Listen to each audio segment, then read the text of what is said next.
নমস্কার বন্ধুরা, আমি মাধুরী দোলা আবার একটা নতুন রেসিপি নিয়ে তোমাদের সাথে চলে এলাম শেয়ার করতে।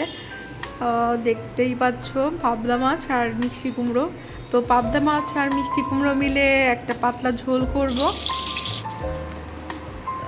তো মাছ ভাজা তেলে আমি দিয়ে দিলাম কালো জিরে আর দিয়ে দিলাম সাদা জিরে আর দিয়ে দিয়েছি একটা শুকনো লঙ্কা। আমার ফোড়নে শুকনো লঙ্কা আমার খুবই ভালো লাগে। তারপর তেলের মধ্যে দিয়ে দিলাম পেঁয়াজটাকে একটু ভেজে নিয়ে আমি দিলাম ধনে গুঁড়ো, হলুদ গুঁড়ো, লবণ দিয়ে পেঁয়াজটাকে আর একটু ভাজা ভাজা করে নিলাম। পেঁয়াজ আর লঙ্কা দিয়ে দিয়েছি, তার মধ্যে কাঁচা লঙ্কা দিয়েছি কটা। তারপর দিয়ে দিলাম মিষ্টি কুমড়ো। এবার মিষ্টি কুমড়োটাকে নিয়ে একটু ভেজে নেব পেঁয়াজটার মধ্যে। তো ভেজে নিয়ে আমি দিয়ে দিলাম গরম জল।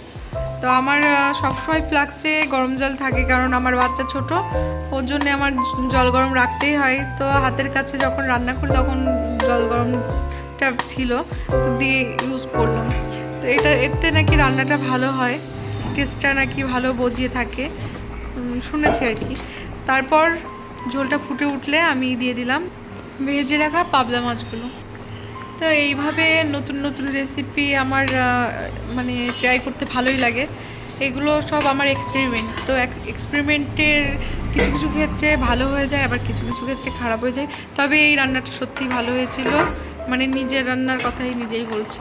নিজের ঢোল তো মানে বলে না, নিজের ঢাক নিজেই পেটাতে হয়, না হলে মানুষ জানবে কীভাবে।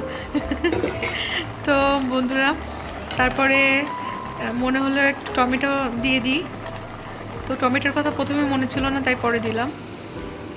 টমেটোটি দিয়ে আমি ঢেকে দিয়েছি, কারণ টমেটোটা তাহলে ভালোভাবে গলে যাবে।